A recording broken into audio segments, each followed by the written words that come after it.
But just a couple of weeks ago, there was a peaceful, or there was a large demonstration by the Gaza fence by thousands and thousands of Palestinians who were protesting the fact they've been locked up by the Israeli military, by the Israeli government. Why does a peaceful demonstration like that have to end up with so many dozens of innocent people getting killed? Well, I think Israeli snipers, by IDF snipers. Well, I think there are two aspects you have to take into account here. The first of all, what were the rules of engagement? What were the orders given to the troops on the ground? And the other question would be how those orders were actually carried out in practice. And for this, I'd like to refer to the recent decision of our Supreme Court. As I mentioned, everything in Israel is justiciable. And believe me, people take advantage of that, as they should. It means that a resident of the Gaza Strip is not happy about an IDF policy, or a human rights organization not happy about a particular IDF policy.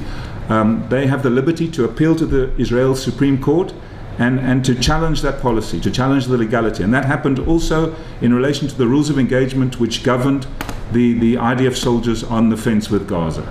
The court recently ruled that the rules of engagement were 100% legal. And that doesn't mean that the court is in any way in the pocket of the IDF. The court has no qualms about ruling against the IDF if necessary. As a legal advisor, I would try and make sure that that happens as rarely as possible, if at all. It's accepted worldwide, and I know that the IDF has conducted comparative research with how these things work in other countries. It's accepted worldwide that as a last resort, the use of live fire against a violent demonstration is permissible. Now, of course, when you get into the nitty-gritty, you have to organize, you have to examine and you have to analyze, okay, are we talking about a last resort situation?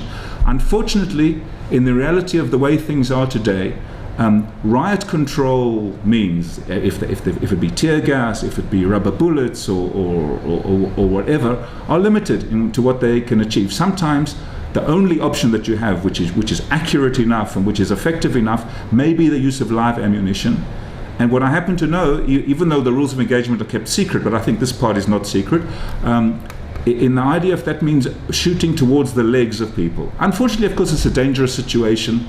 People can be, unfortunately, killed as a result of either live bullets or rubber bullets flying around. It's a dangerous situation.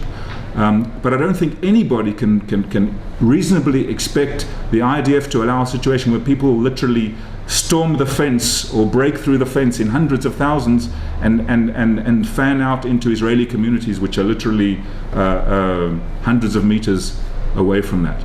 So the court ruled that this was legal, okay, but the court also left open the possibility that what happened needs to be investigated, because, as I said, the rule of law sets the laws. It doesn't guarantee that necessarily everybody followed the law. Now there's a process of investigation, of debriefing underway, which the IDF, by the way, does as a matter of course. It doesn't even wait for a complaint. This happens at the close of every single military operation. And if, and I stress the if, because I'm not sure at all that this is the case, but if there were any violations or anything that went wrong, that will be addressed, and that, if necessary, even also addressed by legal authorities. That is the way it works. That's the way it's been working ever since I've been in the IDF.